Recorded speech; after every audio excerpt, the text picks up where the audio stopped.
I'm on my way out the door, headed to a birthday party, but I'm just checking in real quick because I got a call from the hospital and I figured it must be her because, well, it's too late for any staff to be calling, so it was, but she basically told me to stay out of her life. I wasn't there when she was growing up, to stop talking to her doctors, to stop trying to control her, that I'm the sick one, she is not. Yeah, stop taking notes and this and that. And the things she says, it's obvious to me that the doctor and social worker must have told her that I was taking notes and whatnot, which I think is kind of weird, but whatever. I'll keep posted. Good morning. It is Monday, November. I'm taking tomorrow off because I have to go to the hospital and attend court, which is nerve-wracking, but the nice thing is apparently her dad is going to be in the States and he's going to attend as well, which will be really good because I was feeling a lot of anxiety around it, especially after she called and basically told me to get out of her life. And if she's going to be, she says she's not going to court, but she says that every time and she ends up going. So I think it's going to be brutal, especially if she decides to show up. And I say at court, but it's really at the hospital. So it's, I believe the judge is over video, but it will be me, the psychiatrist, the social worker, and now her dad, which is, I'm very grateful for. I'm a little surprised. I'm wondering if he was going to be here anyway. I can't get, it's so funny. And maybe this is typical, but he's like, I think I've said it before, he can be 110% in or not at all. I can't get him to attend a meeting, but he'll fly here for court, which court does sound like a big deal, but she goes every time she's in the hospital. This is just because she's an involuntary commitment. So this court isn't like, this happens every time she's in there. He's never come to attend. And this will be my first time actually attending not via video. So I'm grateful, I really am. I'm glad that he's gonna be here. I think we're going to try to have dinner either tonight or tomorrow. I'm thinking tonight would be better so we can maybe discuss what we want to. Either way, I guess it doesn't matter. I think he's going to be staying with his sister who lives like an hour and a half away or something. But my boyfriend said he could stay with us and I can throw it out there. Then we could just go together. I don't know. We all get along, which is awesome.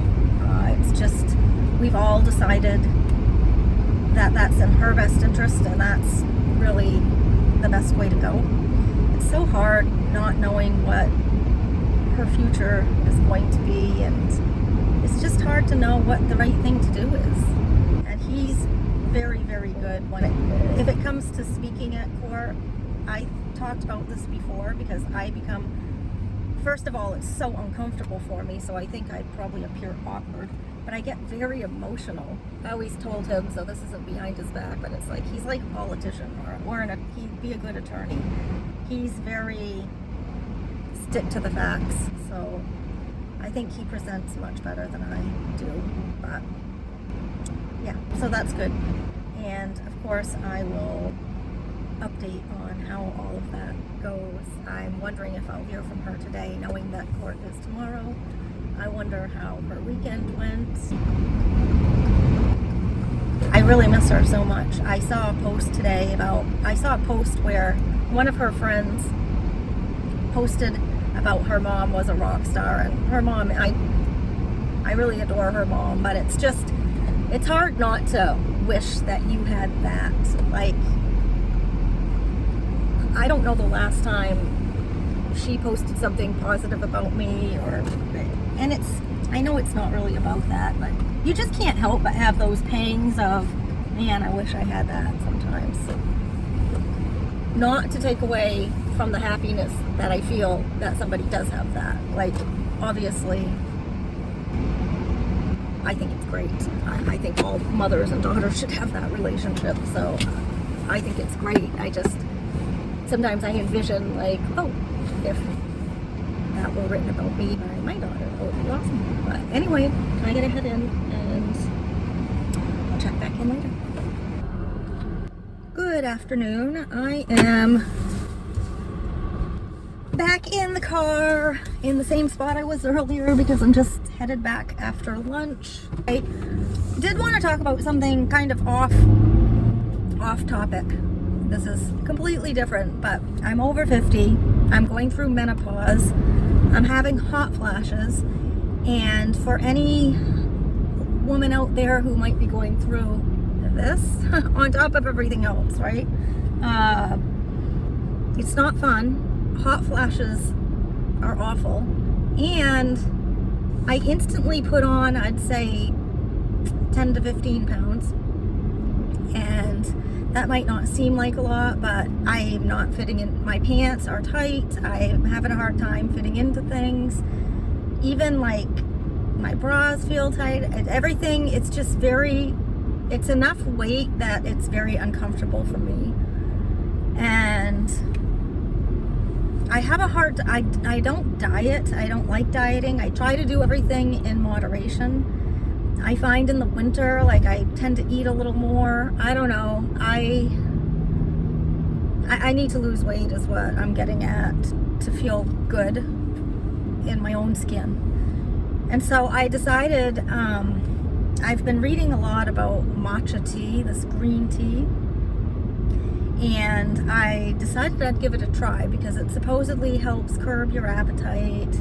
It's supposed to help with like belly weight, but it's also it has a lot of antioxidants. It's supposed to be like really good for you.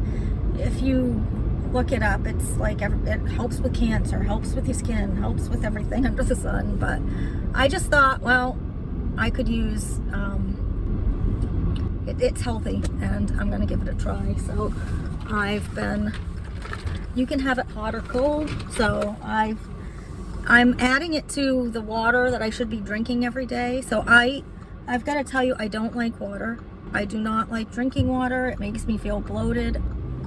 I have to force it down because I just don't like, I know it sounds weird, but I don't like the taste of water.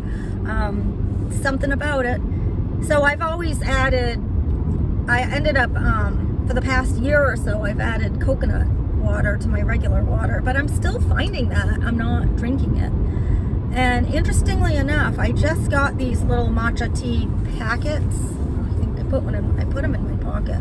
They're by Peak. They're these little packets that you can put in hot or cold water.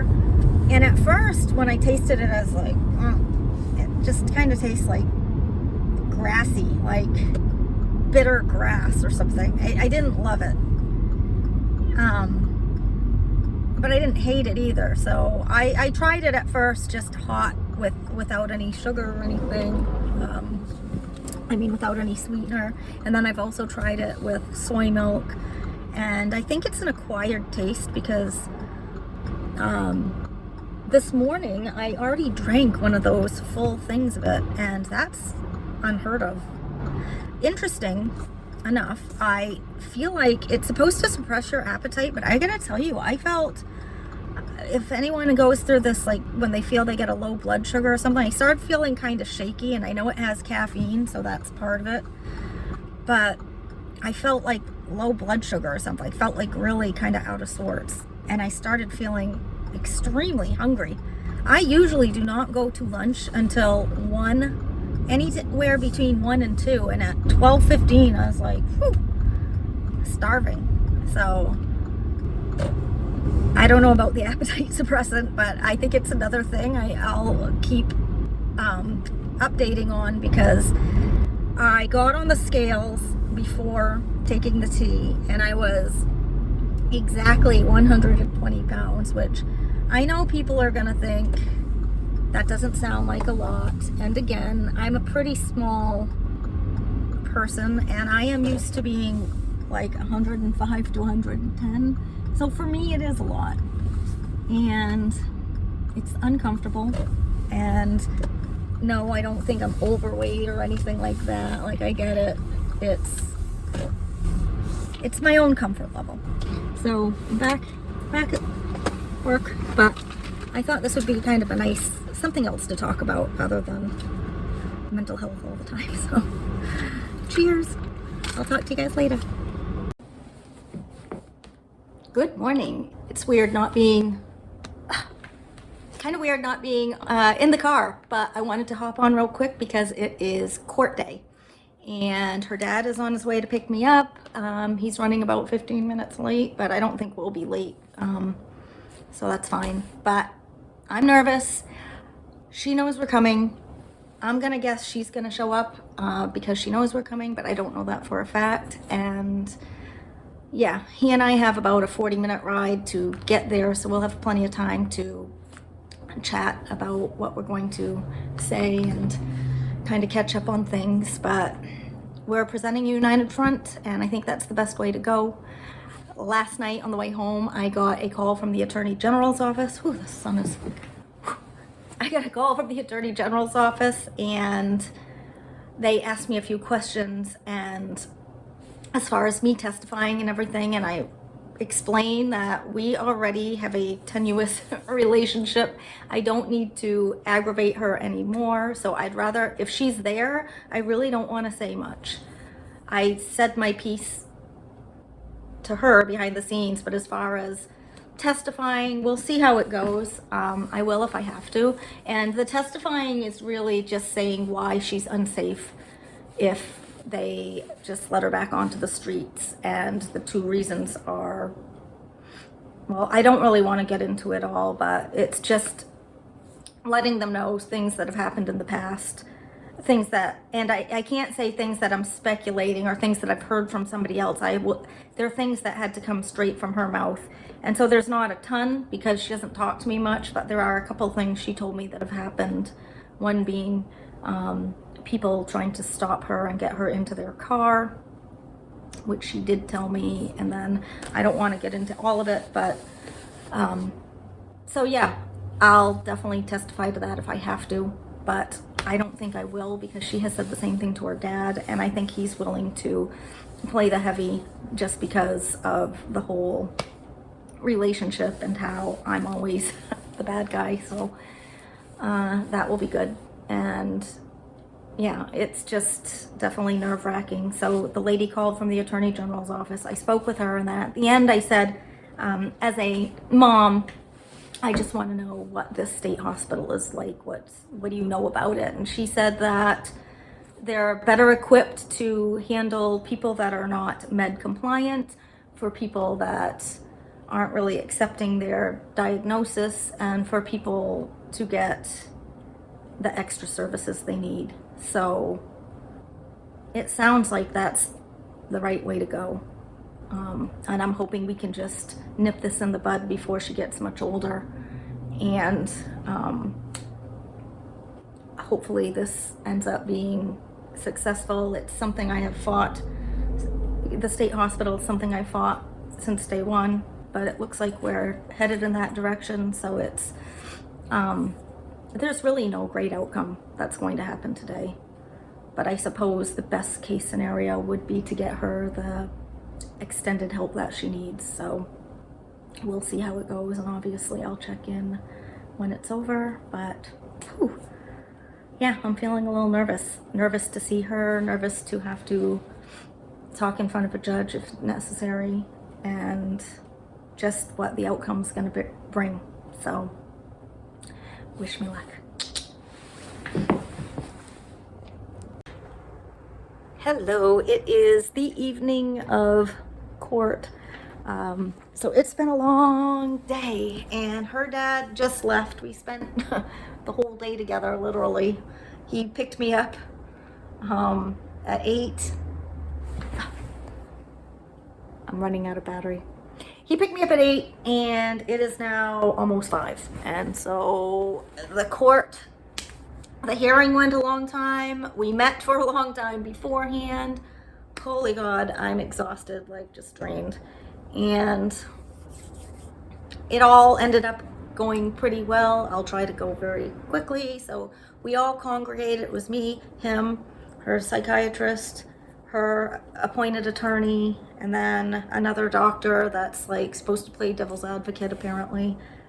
And he did a good job of it because he was kind of fighting the whole going to the state hospital, what would be the point of it, and why is she unsafe if she doesn't go? And it's like, dude, have we not just given you, like, she is not safe outside of, when she's manic or going through psychosis, she has encountered some very unsafe people and has done some unsafe things that I'm not even going to discuss, but it's very clear that she's not safe. Everyone's in agreement she's not safe, and he was questioning it, and he was asking like details about certain things that were uncomfortable, and finally dad like blew up at him. He's like, what the fuck, dude? He was like, what the fuck do you want to know? I wasn't right there. Like, what the fuck are you asking me? Because the guy just wouldn't let up. Like, I felt like I had answered the question 3 times, and he was just, he's this older guy, and he just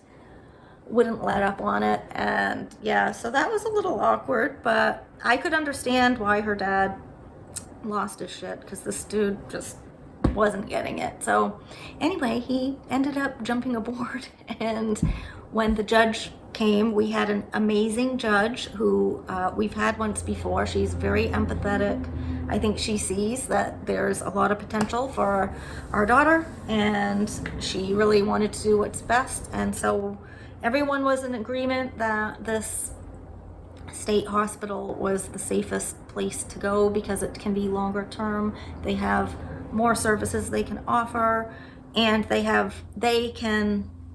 the biggest thing is that they can put a treatment plan together for after she's released, where all these other hospitals, you cannot get a treatment plan after they're released to say you have to get these services. So the only way to enforce services upon release is at this one hospital in the state. So finally everyone was in agreement. She ended up coming to, and I figured she would, she came to it, and she was agitated, but she did real well. She restrained from yelling or anything. She didn't want anything to do with me, asked several times why I was there, but other than that, she did pretty well. I saw her taking some notes with a magic marker. And so she wanted to speak up through the whole thing, and we had to kind of like, yeah, you'll get your turn, you'll get your turn. So at the end of it, the judge heard everyone out. They didn't ask me questions because I had said I didn't really want to do that if she was going to be there, because our relationship is already strained enough. I did not need to make her more angry with me. So they didn't talk to me about anything, but her dad did well. He broke into tears a couple times. I felt so bad. I mean, he loves his daughter very much, and it was just so sad. It was very impactful for everybody. I think, it's really hard to watch somebody get upset like that, even for our daughter. I think she's like, I was kind of glad that she saw that, because I think it's like, wow, see, this really is impacting other people. We care about you, we love you. So the judge agreed with what everyone said, that she will go to the state hospital for a maximum of 120 days. And that is a maximum. That's not saying she's going to be there for 4 months. She may or may not be. But she spoke on her own behalf for probably 15 minutes. And we were very impressed with how articulate she was. She did not seem manic at all. She really sounded like she had her shit together. She's like, I've applied to these schools. I have a plan. This is my plan. I'm going into graphic design. Like, everything she was saying, I was like, whoa, she's got me convinced. Like, yeah, let's let her out. Let's give her another chance, because if she's going to do everything she's saying she's going to do, let's keep her out of the hospital. But we've heard these promises before, and it all sounds great and wonderful, but if you can't follow through, then... So anyway, I thought for sure the judge was going to say, oh, well, she sounds fine to me. She doesn't need any extra hospitalization, because she sounded so, like I said, articulate. She presented herself very well. But she did talk about using marijuana and that she was going to continue, and I think that's what did it. So she is going to the state hospital. It did not go over well. She was devastated. We tried to console her. We spent about an hour with her, and then they let us go get her food, which was awesome, so she didn't have to have hospital food. And we brought her favorite food back to her, and she was grateful, and we all sat, and it actually went quite well. And I think she was glad to have us both there. She was a little rude to me, but she did give me a hug before I left, and she really didn't want to see her dad go. She didn't really care about me, but at least I got the hug, so I'll take every little win I can get. And she almost seemed to accept her fate to an extent. Like, we felt like she was starting to accept the fact that you've got a problem and we just want you to get the help, and then we want you to live a normal life and not come back to hospitals. So I feel like it was a long, drawn out day, but it went the best that it could. So my boyfriend's coming in.